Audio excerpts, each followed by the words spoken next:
Hi, everyone. This is America Adapts, the climate change podcast.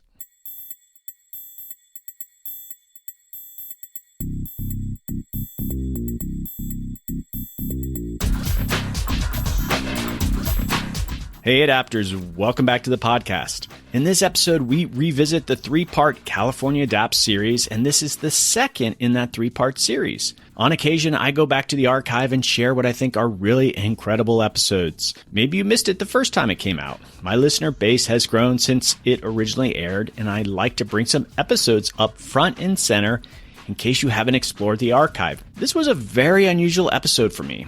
I was able to travel all over the state of California, interviewing experts and Californians who are helping their state adapt to climate change. It was an epic journey. The first episode was a history of environmental issues in California, so we could ground you on how the state has responded in the past. And the second in the series will explore the 5 most important elements of climate adaptation in the state: fire, drought, flood, temperature, and sea level rise.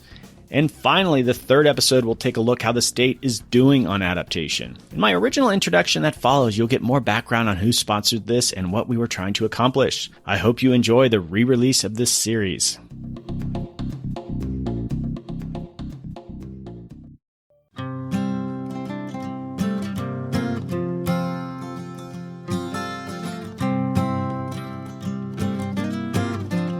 On the second episode of California Adapts, sponsored by the UCLA Institute of Environment and Sustainability, we go into the field.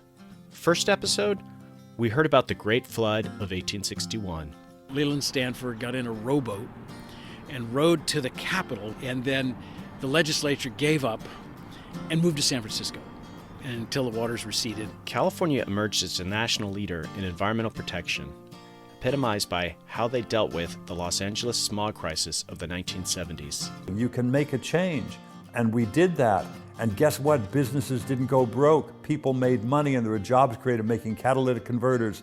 Even with 4 times the cars, millions more people since 1970, the air is much, much cleaner than it was. We now see that our air pollution is at levels that were almost unthinkable then. And now California Governor Jerry Brown has grabbed the mantle for the entire issue of climate change. This move by Trump makes no sense. It's going to hurt America, and it's going to cost jobs, not the reverse. California leads on climate, but there's a problem. The reputation is based on mitigation, meaning things like reducing carbon emissions, which is great. But what about getting ready for the massive climate changes we know can't be stopped? This is where we come in with the America Adapts podcast. It's time to explore. For California, there's 5 main aspects of climate adaptation: fire, drought, flood, temperature, and sea level rise. For each one, I'm going to talk to someone on the front lines, plus some scientists. We begin in the popular resort town of Ojai, an hour north of Los Angeles and about 20 minutes in from the coast. We're at the southern end of the devastation from the Thomas Fire of December 2017, the largest fire in the recorded history of California. I'm here with Tony McHale, a fire captain with the Ojai Fire Station. He was in the thick of the weeks-long firefight. We're on a hillside just a quarter mile from residences where everything is blackened from the burning. What was it like just before the fire started? The chaparral was the driest I've ever seen it. I've been a firefighter for 20 years with the county. I knew on Sunday that it's not looking good. I came on duty on Monday the 4th, December 4th, and during the day it was windy, it was pretty harsh. We're thinking, and then sure enough, later on the day when things really start to dry out, usually fires get started later in the afternoon because things dry out and cure. The winds were insane, and then 6:30, bam. We had what we call an index that we use called probability of ignition, and it was 90%, which means that any embers that get into a receptive fuel bed have a 90% chance of igniting. What we were hearing on the radios in terms of acreage, like they were saying, yeah, it started off at being, like first night I couldn't believe it. They were saying, hey, yeah, it's 50 acres. Now it's 500, 5,000, within a half hour. That's how wind driven it was. It was just moving so fast. I can hear the voices, people that I've been listening to on the radio for years. They're professional and they're solid, they're dialed in, but I can tell from their voice, like, this is gnarly. This is going to be a serious fire. How draining were those first few days? I was on duty straight from December 4th until December 19th. I think the first day I went without sleep for 56 hours.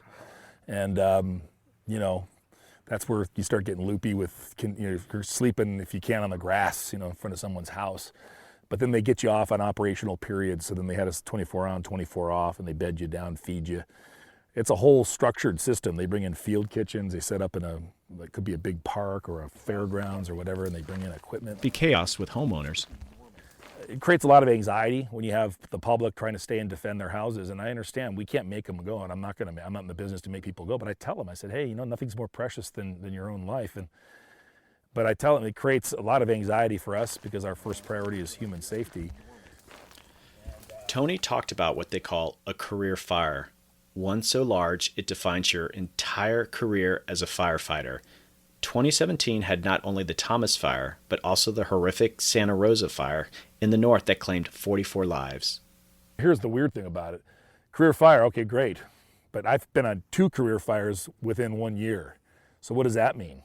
Yeah, so when I started in 1999, a typical fire season went from June to November, mid-November.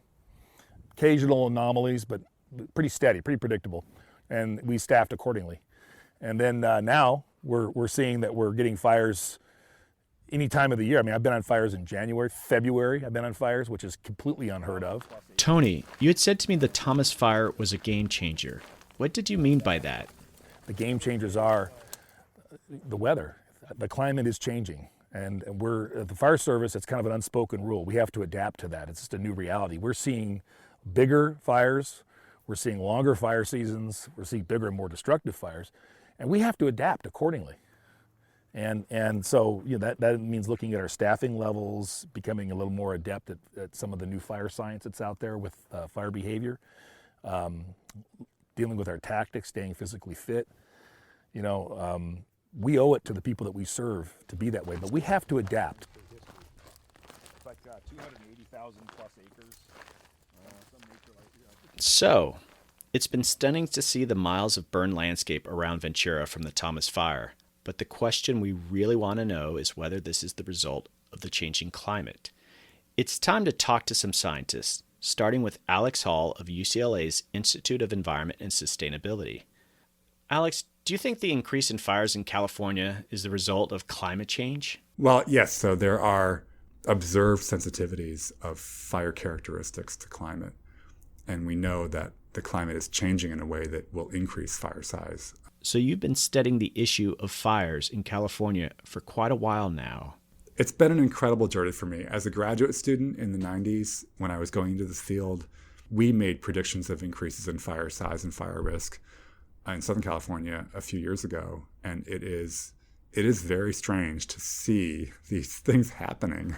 Was there anything that surprised you about the recent fires here in California? Well, I mean, I was as surprised and shocked as everyone was by the size and intensity of these fires. And also, the Southern California fire, the Thomas Fire, was particularly shocking because of the time of year when it occurred, because it was a Santa Ana-driven fire.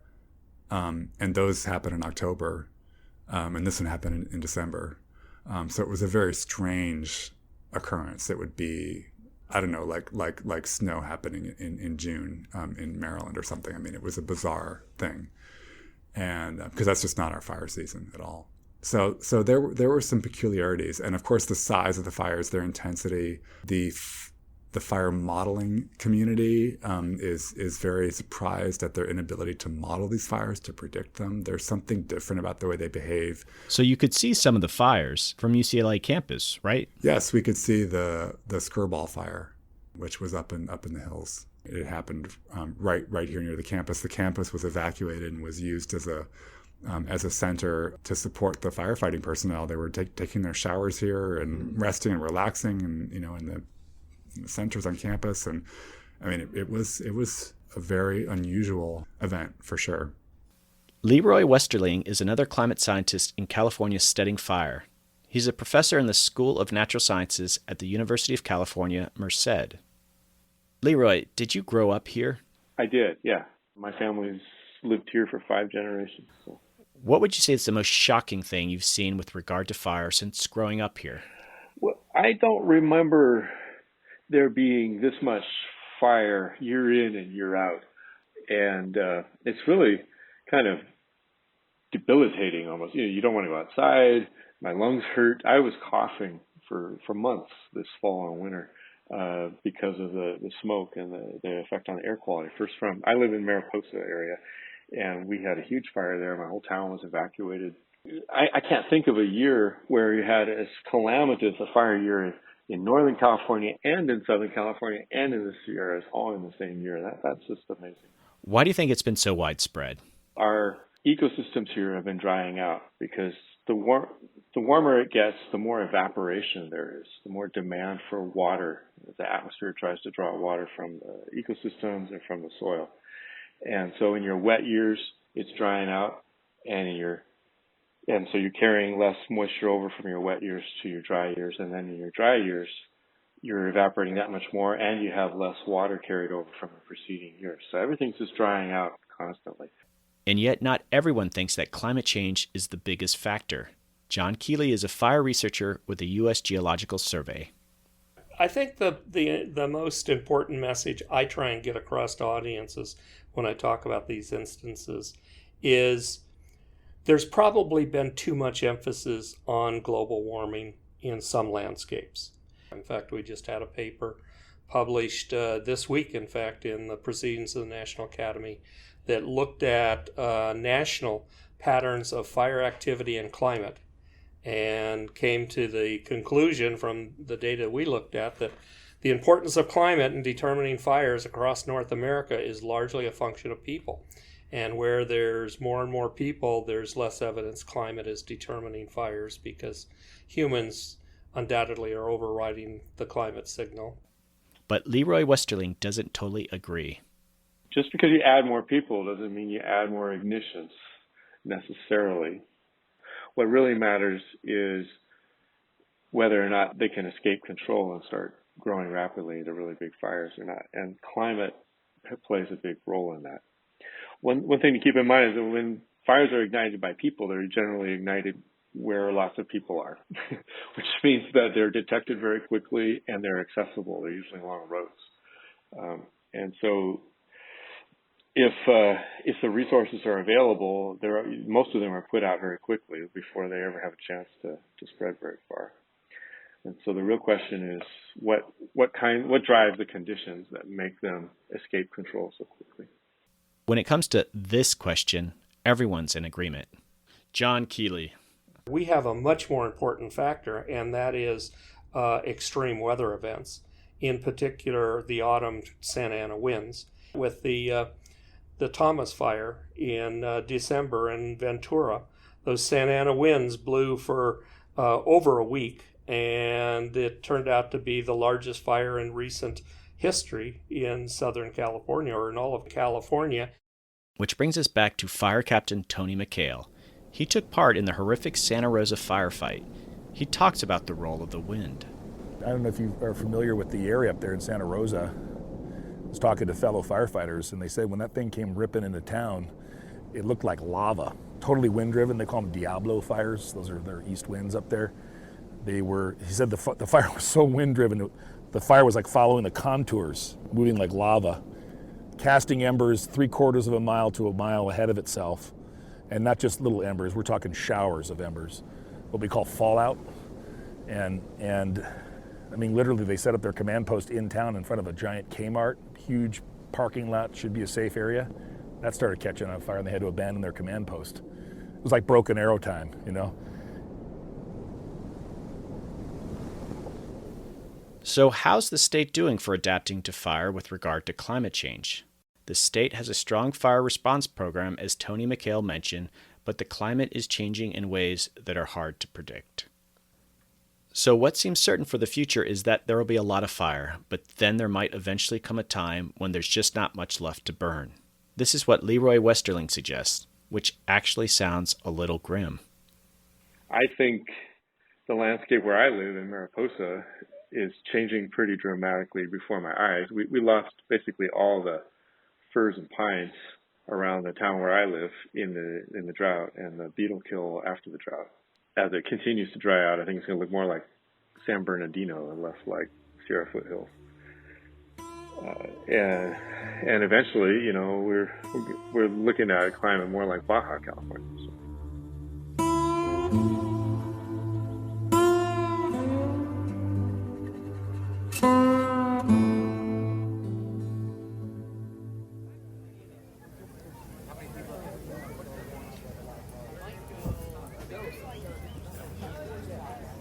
When I say resilience, what first comes to mind?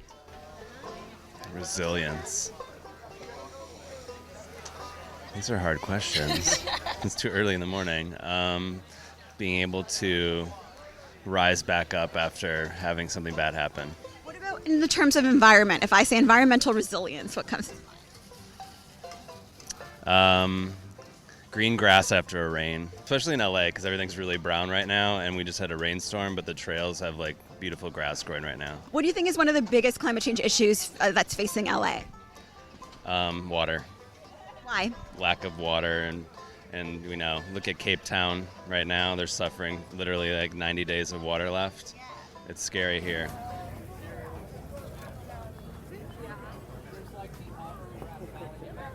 So if there's one single most important resource that defines the history of California, it's water.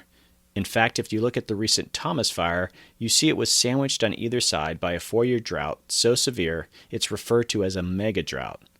Then it was followed by flooding so devastating at least 25 people were killed in the areas around Santa Barbara. Water has been the challenge for California from the start. How do you save enough to make it through the droughts? Then how do you deal with the massive floods? The two elements, drought and flood, are of course tightly interconnected. But for our examination of climate adaptation, we have to pull them apart. So we start with drought. Perhaps the most knowledgeable person in the state on the subject of drought is the woman the New York Times dubbed the state's water czar, Felicia Marcus. She's the head of the state's Water Resources Board, so she's based in the capital, Sacramento, where I visited her. Felicia, what are we looking at here? We're on the Sacramento River, near where the American River comes into it, but we're standing on the walkway of the city of Sacramento's main water intake structure, which is a beautiful facility. So you can watch the river roll by, and you can think about the role that the rivers play, both in terms of obviously transportation and aesthetics and all of that, but also for fish and wildlife. Well, I'm looking out at this river. Is this a normal level? I mean, is there a reservoir at the top of here? Oh, there are many reservoirs up at the top, and they funnel into the mighty Sacramento, which is our biggest river down in this part of the state. What people don't realize very much about California water is how dependent we are on storage. California wouldn't be possible without the vast network of storage facilities and canals that built, LA, Southern California, Central Valley in the latter half of the last century, is all because folks were able to capture water in those wet years and wet seasons to be delivered in the dry years and the drier seasons, because it doesn't fall during the time of year that it's most used. Tina Swanson of the Natural Resources Defense Council talks further about how California managed its water problems in the past. We built dams, we built canals, we built pipes and pumping stations so that we can move water primarily from the northern portion of the state where most of it falls as rain and snow to the south. So basically, concrete made it possible to move water all through the state, and that inevitably made for conflicts, as Felicia Marcus notes. There's a lot that's made of the fights between farmers and fishermen, between different water users. Sometimes people think of it as water users versus environmental purposes. I mean, whatever you call it. Those fights that we've had that are made famous by the Mark Twain alleged quote, "Whiskey is for drinking, water is for fighting." Now, if you ever saw the classic movie Chinatown, that's what it was all about. The water needs of the city of Los Angeles versus the farmers in the Central Valley, fighting back and forth for years. Those fights seem like a picnic compared to what we'll see under climate change if we don't light a fire under ourselves. I have said that we have this freight train of pain coming at us that we can see, so shame on us if we don't get cracking on trying to make ourselves more resilient. What she's referring to by freight train of pain is the predictable, inevitable large-scale shortage of water that everyone knows is coming soon. Tina Swanson elaborates on this.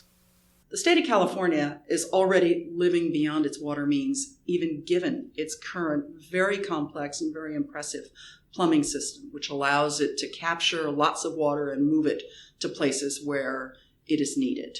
One of the most well understood effects of climate change in the state of California is that where previously most of our precipitation, which happens during the winter and the spring, fell as snow in the mountains, in the future, more of that precipitation is going to be falling as rain and less as snow. Felicia Marcus. Well, I think it's Governor Brown who's the one who spotted it. I mean, here you have a governor who's ahead of his time 30 years ago and focused on energy conservation and many other things, but the energy conservation miracle, that's California. And he comes in and is looking 30 years ahead and could see this issue of what people are now calling snow drought because of climate change and said, whoa, we've got to get on that right away. Felicia told me she went up in the mountains in 2015, right at the height of the drought. So what did you see? No snow.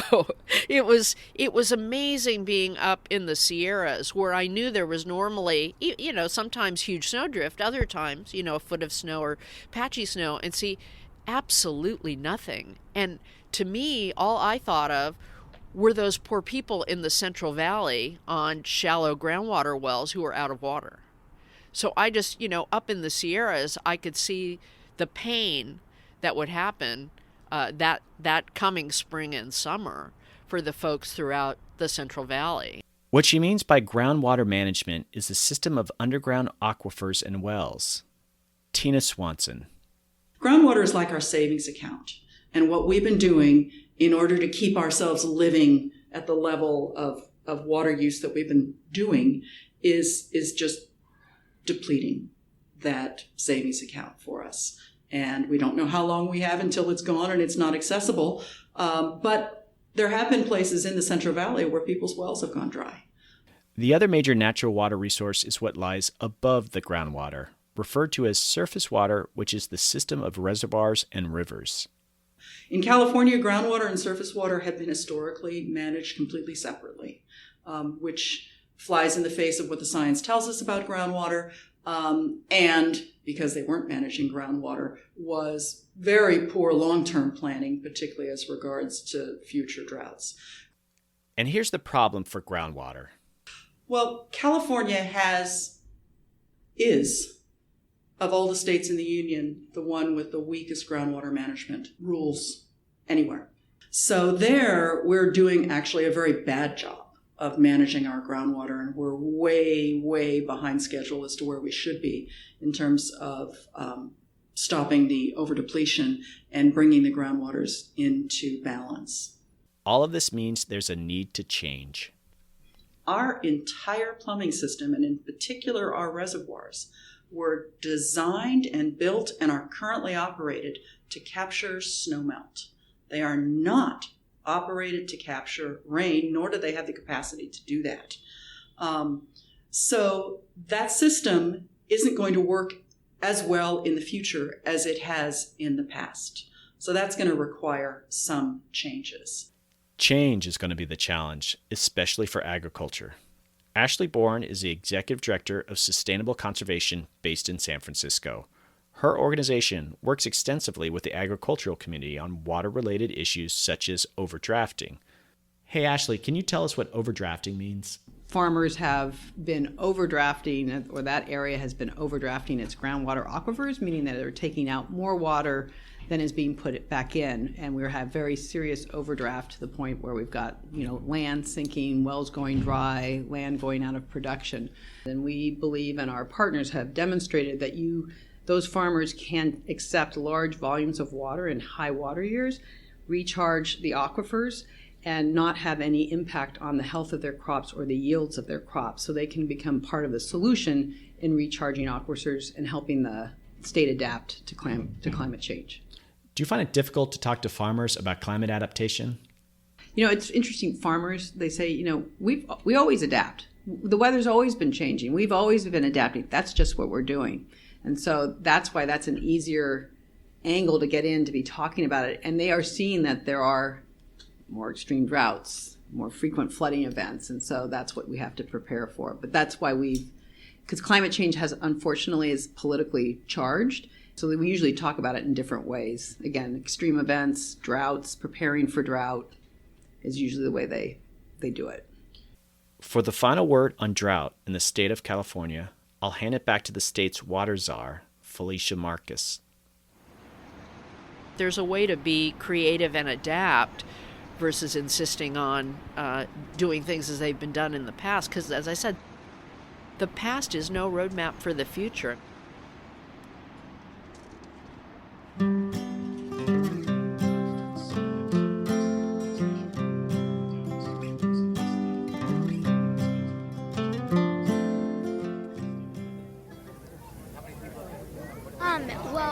For droughts, because of droughts, we would be losing a lot of water, and California is kind of a desert land, so we would need the water, and droughts is harmful. And that also, I feel like with the not a lot of water could possibly cause wildfires. Mm-hmm. Several neighbors have gotten, water-friendly gardens. Okay. That's one way, regular folks are doing things. But otherwise, no, there's no consciousness.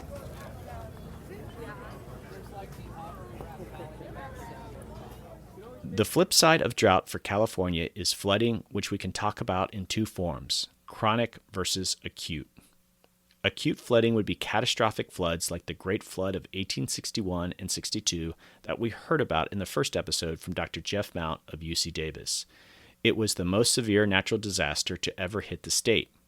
Jeff was quick to point out it wasn't just a fluke. It will come again. In fact, state planners are so certain of its inevitable return, they've developed what's called the ARkStorm Scenario. Daniel Swain of UCLA's Institute of Environment and Sustainability is a climate scientist. Daniel, what exactly is the ARkStorm Scenario? It's referred to as California's, quote, other big one, the original big one being a large magnitude earthquake on the San Andreas Fault near Los Angeles or San Francisco, which would obviously be devastating as well. We sort of think of these events on a similar order of magnitude in terms of the impacts they would have on infrastructure and the economy and the people who live here.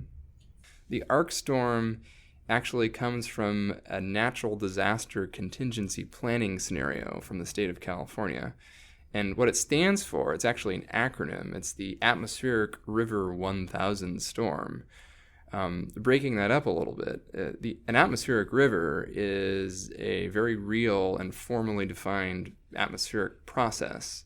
It's a plume of really concentrated atmospheric water vapor that when it sort of attaches itself to a broader storm system can bring really extreme precipitation to places like California, where we have big coastal mountains. Most of the big floods in California historically, and really along the west coast of North America, they're all associated with atmospheric rivers. Is climate change increasing the chance of the ARkStorm scenario? It's something that even without climate change, it's something that people in California were aware of and worried about. And it's something that could have happened and will eventually happen even without global warming. It's plausible at this point that global warming will make an event like that more likely to occur in our lifetime. The real problem is being able to predict these large-scale events of both flood and drought. Why are they so unpredictable? In 2013, Daniel coined a term for the mechanism that explains a lot of this variable weather for the state. Daniel, what is the ridiculously resilient ridge? Yeah, the ridiculously resilient ridge is the nickname of a specific region of atmospheric high pressure over the North Pacific Ocean that deflects storms away from California.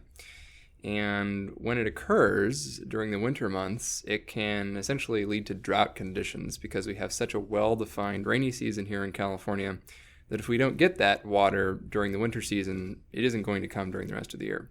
The ridiculously resilient ridge is like a boulder in a stream. And the stream is the jet stream, that river of high-velocity air in the upper atmosphere. And the ridge itself is like a big boulder that rolls into the stream and deflects the flow of water. And this works really well because the jet stream is a river of fluid. The air is a fluid, just like water is a fluid in a mountain stream. And so it's quite literally true that you have this area where there's actually more air mass, in a very literal sense, that's deflecting a stream, much like a boulder would. So we have this boulder, this ridge, this ridiculously resilient ridge, deflecting the jet stream. And historically, it deflects it to the north. So it redirects all the storms that might normally be pushed along by that jet stream into the Pacific Northwest or British Columbia and leaves California dry.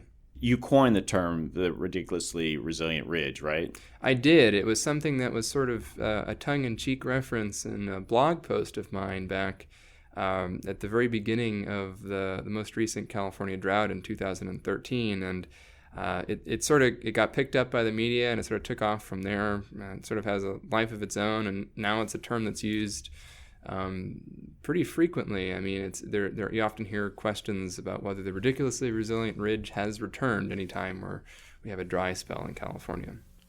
You've actually been blogging about the weather for quite a while, right? Yeah, so I have run the California weather blog. I kind of interchangeably call it Weather West as well. I have to think about how many years, since 2006. The other part of dealing with floods is what we could call the more chronic problems of the annual rains for the state. Jeff Mount tells of how that challenge is met. When the flows get big, we now use weirs, giant weirs, to funnel water out onto the floodplain and route it around Sacramento. And that's what we often call the moat between Davis, where I live, and Sacramento. And they will route the floodwater back out onto the floodplain. And they learned all this from the 1861-62 flood by watching where that flood went. So it turns out to be a pretty progressive, at the time, because they thought it up in the late 1800s and then began to implement it in the early 1900s. In fact, it was one of the world's most advanced flood control systems. So how is flooding managed today? The Central Valley here, in fact, throughout California, we rely very heavily on dams to help us out. I mean, there's more than 1,400 dams here in California. And dams try to basically mimic what a floodplain does, and that is they take off some of the water and store some of the water and then give it back to the river after the main flood wave has passed. And if you've got a perfectly empty dam and a big storm comes in and you capture a lot of that water so you don't get damage downstream, and then once the rain is stopped, you let the water out of the dam so you can sort of gently let the water go down the stream. Well, that's all fine in concept. In reality, these things go south on you pretty quick in the really, really big storms. First of all, so many of these dams just don't have the capacity to capture a flood, that they are filled early in a flood, and then they're useless. Once they're full, they're useless, then all the water's got to go over the top or through their spillway. That has happened here in Sacramento in the past with the Folsom Dam just upstream. So that's one issue. The second issue on dams is that we're in constant tension with dams.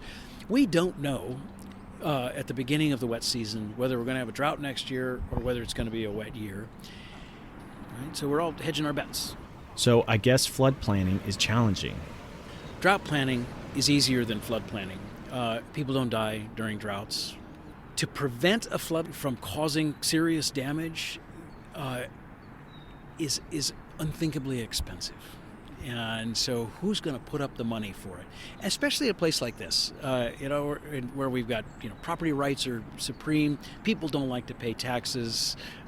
Nobody trusts the government. The flip side, you have the Dutch, who've done a very, very good job of planning for these extreme, what we can call low probability, high consequence events. They do a good job, but they have a very different governance system, very different culture, very top down, and we just don't do it that way here. So this is one of the big struggles. One of the big handicaps we have here is that there's a national policy, there's a set of national policies that really are the main driver of flood management, and that's the National Flood Insurance Program, which is run by FEMA. They set a standard, which is this 1% flood, that you have to protect the 1% up to the 1% flood. This came about in the 60s. And that 1% was a magic number. I mean, nobody did, it just was easy. It was easy to easy number to choose. It's meaningless is what it is. But the standard is so low, it has actually led to the opposite of what you want. It has actually promoted development in areas which are extremely high risk. To California's credit, here, at least here in the Central Valley, we said that standard, a federal standard, is not good enough, so we actually doubled it. Okay, so this is the 0.5% flood. You call it the 200-year flood if you want, and that's the goal. But the way they calculate it is this arcane approach which has been around for a century, where they basically take the historical floods and they take the statistics of the historical flood and use those to predict what would be this 1% flood. But their approach is antiquated. That is a major problem. Other than some pockets in the Senate and House and a few other places, the scientific community thinks that historical approach of just using a statistical analysis of floods is insufficient because it's changing. They've got a fancy word for it, non-stationarity. It's shifting. So what we need there is to start incorporating bigger margins of safety in our flood planning. So we end up with a problem similar to the last segment on drought, that there's a need for change and updating. And then when you think about the nightmare scenario of the ARkStorm, I guess there's also a need for good luck.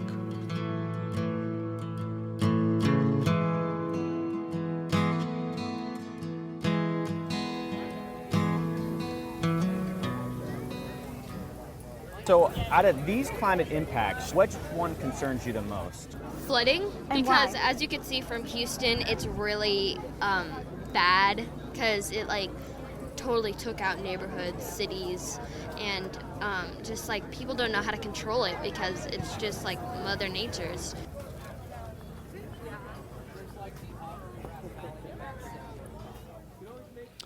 Okay, that does it for the drought, fire, flood trio that usually gets most of the climate-related headlines in California. But here's an interesting factoid. So most people don't know this, but by far the biggest threat to health and safety from natural disasters are heat-related events. Heat waves take more lives than hurricanes, than floods, than earthquakes. You take all of those threats, you combine them, and the heat effects of people dying from heat stroke, heat exposure, the cardiovascular disease that arises, that's exacerbated from exposure to warming, those things take more lives than all the other natural disasters combined. I'm in downtown Los Angeles with Jonathan Parfrey, the founder and director of Climate Resolve, a nonprofit that is hard at work on adapting populations to our changing climate. We're here to talk with him about this fourth element of climate adaptation, rising temperatures, which are most serious in urban areas. So Jonathan, what are we doing here? Where are we headed? Well, we're on a city street in South Los Angeles, and we are about to walk onto a cool street. And it is called a cool street because the Bureau of Street Services has laid down a slurry of reflective material, this material called Cool Seal. And this is part of a pilot project that they've been engaged in to see if there are ways in which we can design our streets so that they curb the urban heat island effect. So I see a line here. Is this the old asphalt and this the new? Or That's exactly it, yes. So I think we're going to do an experiment here. Do you Right. think we'd be able to... I brought a laser thermometer. So the first thing that we're going to do is find a nice patch of black asphalt. So I'm going to go right here. All righty.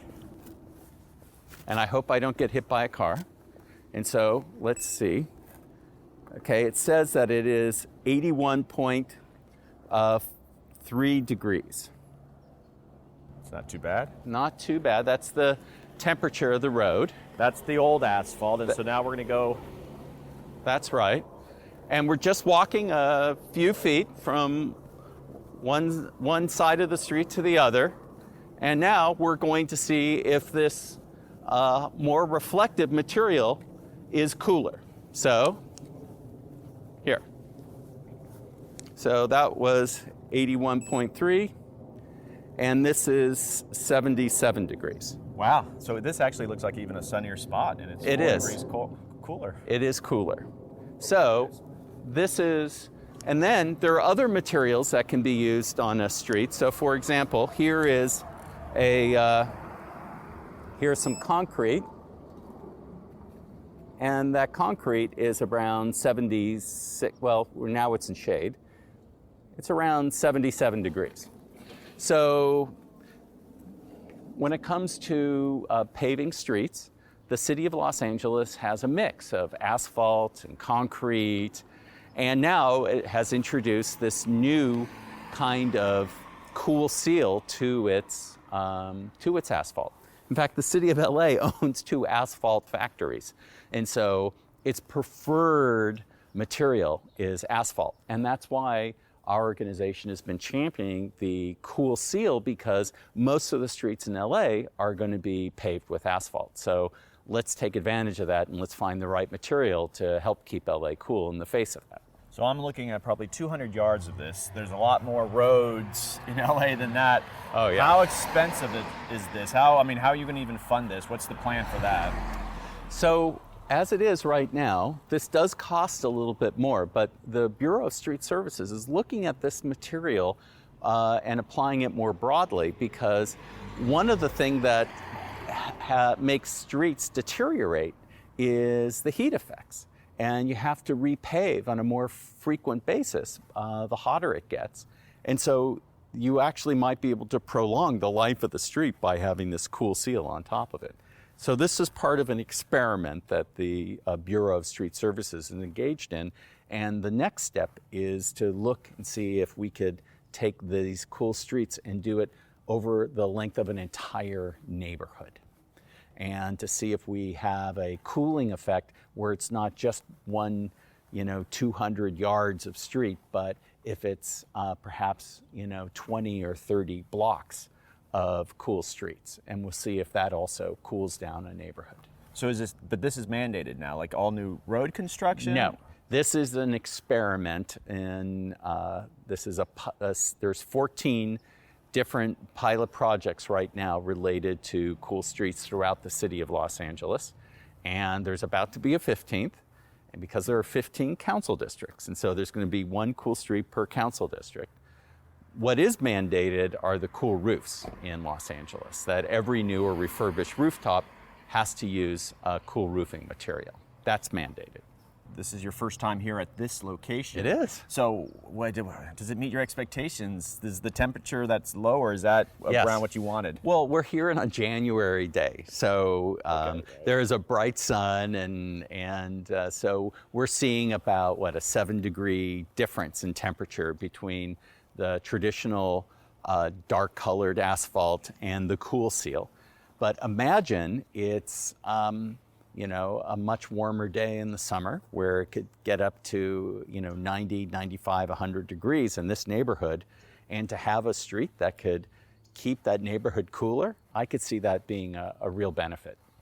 More likely that kids will stay out and play a little bit longer in the morning and into the afternoon?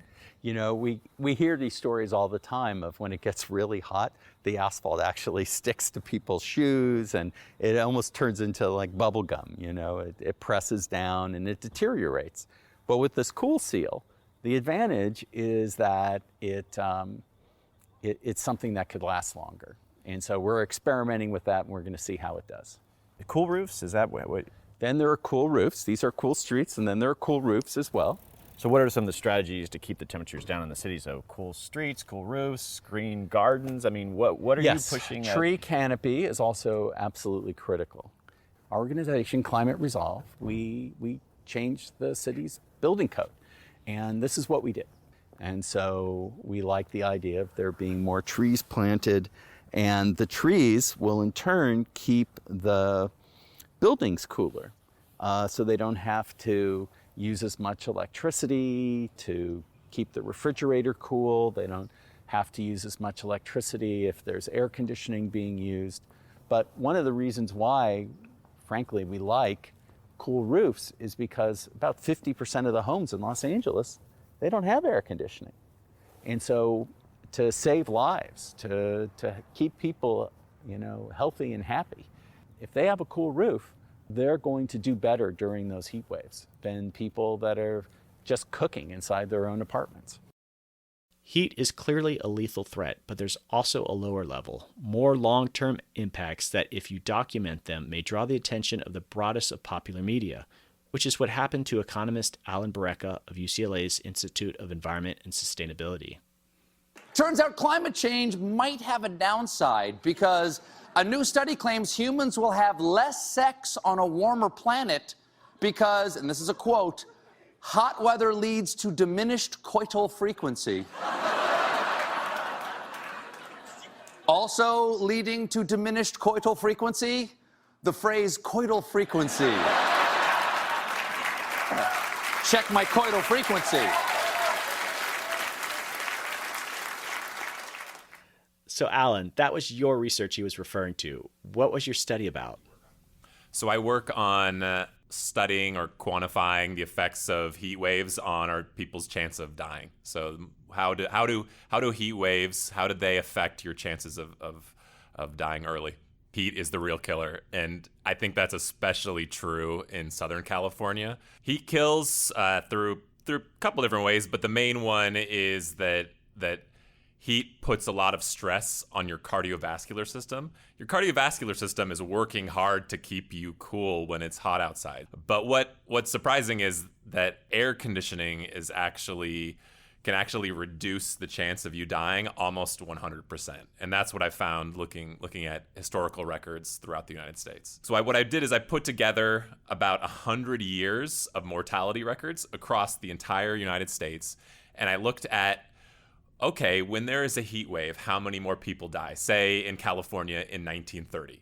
And then I look, I follow this check out this pattern, heat wave, how many deaths? And I look to see how that pattern changes over time.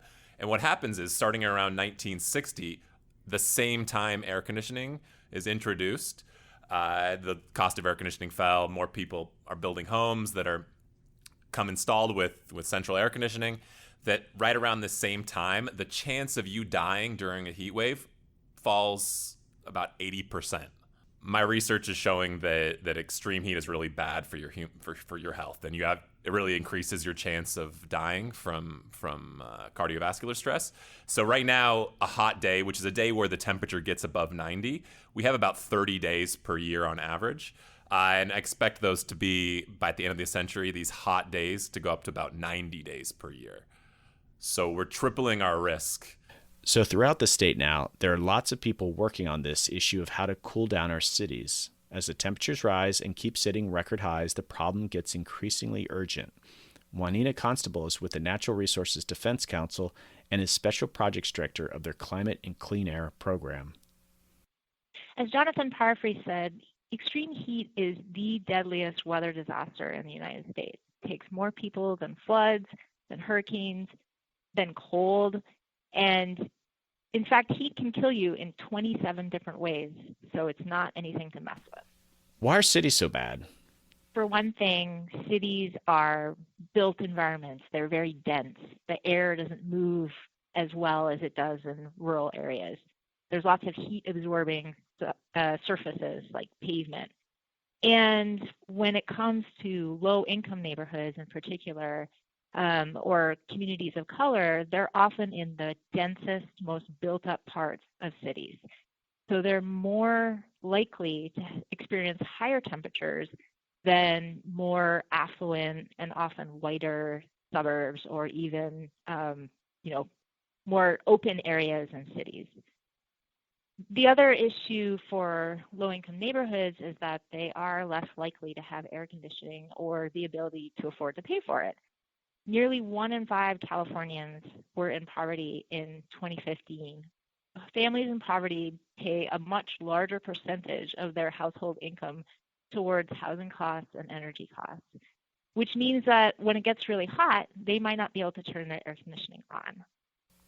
In 2006, a devastating heat wave hit the United States. California had the highest death rate in the nation. County coroners reported at least 160 deaths from the heat, but a report from California Climate Change Center said that the number was an underestimate, that the death toll was at least 2 to 3 times greater. Juanita, can you tell me more about how the 2006 heat wave impacted California? Sure. So in 2006, that was one of the worst, probably the worst heat wave on record in California. And death estimates really vary from a few hundred to a few thousand. This is one of the most significant problems when it comes to addressing heat-related illnesses and deaths is we don't have a good count on exactly how many people die. And that's because heat affects us in a lot of different ways. Often if someone has a heart attack or a stroke during a heat wave, their medical record says they had a heart attack or stroke. It doesn't relate it to the heat. But multiple studies have found that extreme heat increases the relative risk of death by tens of percentage points. And as the climate changes, experts think that the U.S. will see hundreds to thousands more deaths every year across the country, especially in urban areas. So what's the solution to heat stress? Okay, so the top 3 ways that we can address heat-related illnesses and deaths as the climate changes is to, number 1, make sure that people have the information that they need about the risks of heat and how they can keep themselves safe. Number 2, to make sure that people have access to air conditioning near their homes or at a lower cost. And number 3, to make buildings more energy efficient, especially low-income homes where people are already experiencing really high utility bills. So what's being done to help with access to cooling during heat waves? So we know that air conditioning saves lives. And in Los Angeles, there are a lot of different cooling centers, for example. There's swimming pools, community centers, seniors centers. The question is, how many people actually use the cooling centers that are available to them? So a recent study actually found that official cooling centers were only accessible on foot to 3% of LA County residents. So the cooling centers are necessary, but we need to do a better job of locating them close to the people who need them. So what's your thoughts on cool roofs and cool roads?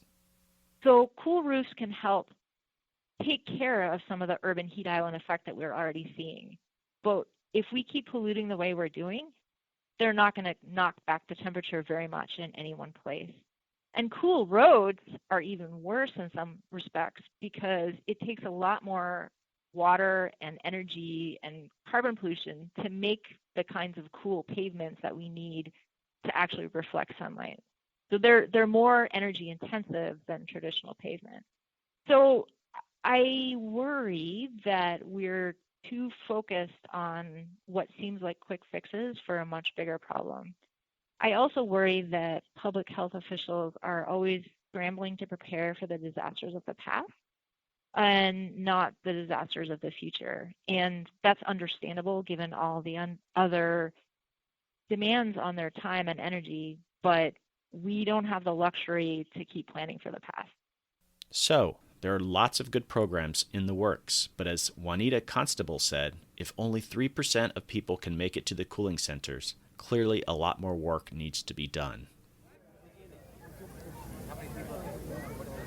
When I say climate resilience, what does it mean? What comes to mind? Holding back on the Weather Channel. What about mitigation? If I say climate mitigation, does that? I need a dictionary. Okay, we're on the home stretch here. The last of our 5 climate adaptation elements, sea level rise. I'm on the central coast of California, home to the University of California, Santa Cruz, and I'm with one of their most distinguished professors, Gary Griggs, who recently stepped down as director of their Institute of Marine Sciences after 26 years in that position.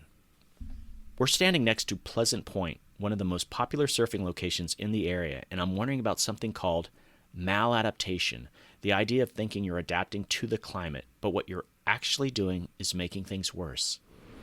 So I'm looking at, you just pointed out this riprap, and these people are looking like they're having a great time. These kids are surfing and the dogs are running around. I get that they're trying to armor this immediate coast, but isn't that just maladaptation, buying yourselves time for something that's inevitably going to happen? Right. You know, it buys time, you're right. And we've had structures that have lasted. The big seawall along Ocean Beach in San Francisco called the O'Shaughnessy Seawall. Brilliant coastal engineer, and that's been there since 1930. But it's massive. It would cost you $10,000 a foot to build it today. But most of those have a half-life. You know, they're not going to last forever. And I think we're at the point now where we've got to start saying, okay, we're not going to build any more. So let's step back a bit in time and figure out how we got into this predicament with the oceans now attacking coastal regions. When did sea level rise start becoming an issue? We've had roughly 8,000 years of stability, which interestingly happens to correspond to the entire period of human civilization. At the time sea level stabilized, people evolved from sort of hunter-gatherers to farmers, and they could, things got warmer, you know, we had crops that produced seeds and things they could store, and these deltas in fertile floodplains were stable, so they could start to live there for a while. So all the early civilizations started about that time. But if you look at what's happening today, instead of, you know, maybe a millimeter per year in those years, it's now 3.4 millimeters per year, you know, 3 times as fast. So, and I would say in all likelihood, sea level rise rate is going to increase. Everything is pointing in that direction. And I will say unequivocally that this is going to be the biggest challenge human civilization has ever had to face. We've lived our whole period of civilization with sea level stable. And it's hitting California now. Right. I finished a paper recently called Lost Neighborhoods of the California Coast. And I looked at places where entire blocks and streets have gone in the water. And you say, you know, it's already happening. You just don't know about it yet. So on the cliffs, they're being lost too. And we have places where it's being lost at 6 inches a foot, 2 feet per year. And that's going to continue. And we have this state agency, the Coastal Commission, is basically trying to say, we don't want any more seawalls, we don't want any more oceanfront development, that we just have to move later. So I think people may be in denial that own the property. Do you think California is in in denial about sea level rise because of just the geology of the state? West Coast's a bit different. I mean, our coastline's totally different. So instead of a broad sandy coastal plain on these barrier islands that are a few feet above sea level, it's, you know, a lot of it's coastal cliffs, so we don't see it quite the same way.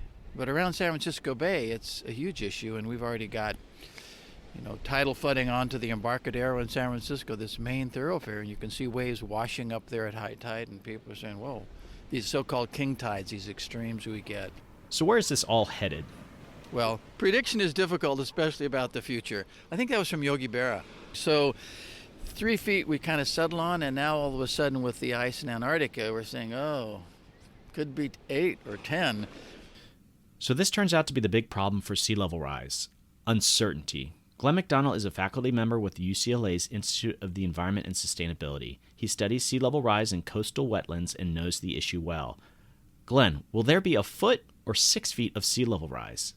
That's a really great question. How do you pick a number? What's the number we're going to choose? And the state has commissioned reports. They commissioned a report in 2010. They commissioned a follow-up report in 2017. And the fact of the matter is, you simply cannot choose one number. There's 2 levels of uncertainty here. One is the uncertainty about how much CO2 we will continue to add to the atmosphere and CO2 equivalent greenhouse gases over the 21st century. And there are various estimates based on the, radiative forcing in watts per meter square, anywhere from 2.5 to 8.5. Right now, we're on the trajectory for the high end of that. If we don't do anything, we are on the trajectory to hitting the high end of the amount of CO2 we add to the atmosphere by 2100. Then the next uncertainty is, how is then the Earth system going to respond to that in terms of melting of Antarctica in particular, and of course also melting of Greenland? We'll see thermal expansion of the oceans. We will see loss of ice and flow of water into the oceans. But really, how fast will Antarctica and Greenland respond? That is a great uncertainty. That's why estimates go from anywhere less than a meter up to, let's say 1.6, 2.3 meters. Those are all kind of in the general ballpark. But regardless, the level of the ocean is rising. So what are some of the major areas of vulnerability for California? Both the major airports in Los Angeles and San Francisco, for example, are at low elevation and particularly prone to being inundated. Our major highways, energy infrastructure, and very expensive real estate. So we have a built-in social vulnerability. We also have unique ecosystems that are very, very important. These are the coastal marshes and estuaries. 90% of California's coastal marshes have been impacted in one way or the other. The strongest impacts have been in Southern California. On top of that, then, you add accelerating sea level rise, which has the potential then to inundate these sensitive ecosystems, particularly the vegetated ones, the ones that have cordgrass and pickleweed on them. And there's no more room for them to expand inland. Is the state addressing these issues? The state is very progressive. As I said, they commissioned a report in 2010, another one in 2017, really the best scientists to kind of advise them on where we're going with this. Sea level rise planning is part of what the state does at a state level. I think money is going to be an obstacle. There's no question about it. And especially if you're looking at a state budget to support things. So how urgent is this problem of sea level rise? Gary Griggs. What I would say is the good thing and the bad thing about sea level rise is it's happening slowly. One of the challenges for the average person, it's still so incrementally slow that something else is a bigger problem. But I mean, it's creeping up on us. And if we don't do things soon, we're going to lose a lot more in the long run than if we start making changes now. One of the general solutions is managed retreat, where structures are moved back away from the ocean. Is that happening in California? Despite our leadership, I only know of 3 places in our 1,100 miles of coast where there's a plan for managed retreat. None of them have been done, but there's an approved plan. One is on Ocean Beach in San Francisco where they're going to move the road in. There's nothing there, so it's an easy one. In Pacifica, you come down by the water there where guys surf. There's a big parking lot and a Taco Bell and a bathroom. They're going to move that back. That's easy. The other problem is there's no money, there's no staff, there's often no political support. So we're sort of up against a hard place in a rock right now with believing that adaptation or managed retreat is a good thing to do, but when do we push the button? Because it's a really expensive button to push. Glenn McDonald. I think in general, in terms of sea level rise and anticipating sea level rise as we move through the 21st century, the state of California has been forward-looking and has been progressive. And the government agencies and the governor and including the Republican Governor Schwarzenegger as well as current Governor Brown, have been aware of this problem and have been involved in doing studies and thinking about how the state is going to cope with it. And the final word from Gary Griggs. So I think gradually with what's happened over the last 10 or 15 years, people are starting to get the message that maybe they're kind of off base. At least many of them are, and are starting to understand that, yeah, you can't keep fighting the water.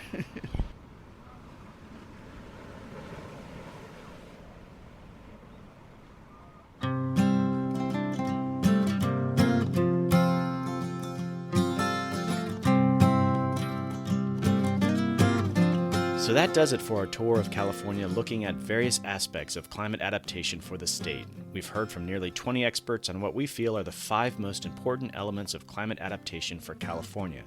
It's been a lot to take in, but there are some clear themes that have emerged. In the third and final episode, we're going to try and make sense of all this. We're going to look at the scores that we collected from all the different experts on how they feel the state is doing in adapting to their element of climate change. I'm going to talk to the producer of this 3-part special, Randy Olson, on how he feels the climate community is doing communicating this message of climate adaptation. And we're going to check in with some of the voices from the beginning of this journey for their overall thoughts on what we heard. So join me in the 3rd episode where we pull together the grand synthesis of what we've learned on how well the state of California is going in adapting to climate change.